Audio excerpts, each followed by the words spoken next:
माझे नाव मदन नवनाथ देवकर, राहणार लवळ, तालुका माढा, जिल्हा सोलापूर येथील रहिवासी असून मी सप्टेंबर 2023 नाशिक येथील बंधुबाबा कमलेश शिवकुमार अधिकारी या महाराजांचा नाथमाता भक्ती या यूट्यूब चॅनल बघून त्यांच्याशी संपर्क साधून त्यांच्या मठावर भेटायला गेलो होतो।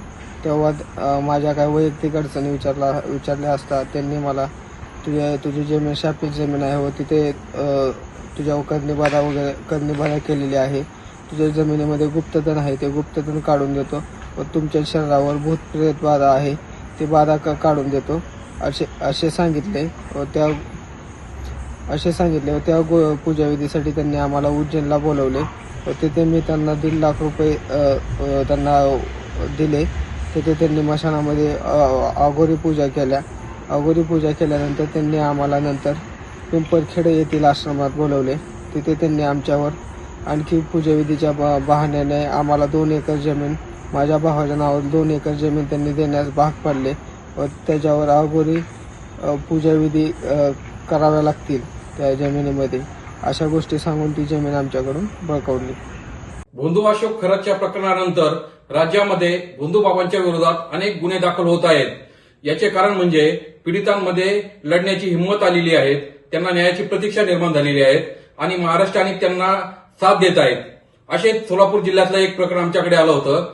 नाशिकच्या इंदिरानगर पोलीस स्टेशनमध्ये सदर भोंदूबाबाच्या विरोधात आम्ही गुन्हा दाखल केलेला आहे। या भोंदूबाबाने अनेक लोकांना फसवण्याची शक्यता या ठिकाणी आम्हाला दिसून येत आहे।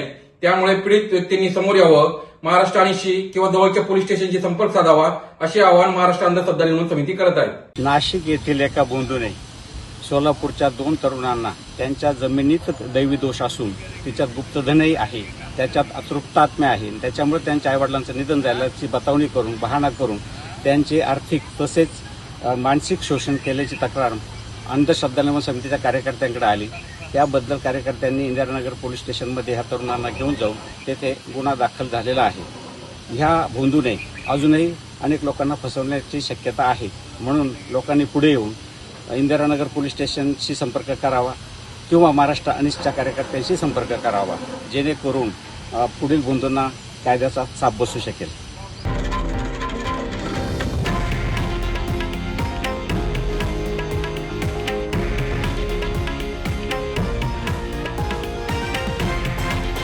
हे आहे देशातील नंबर 1 न्यूज नेटवर्क आणि आपण पाहत आहात TV9 मराठी, एकमेव।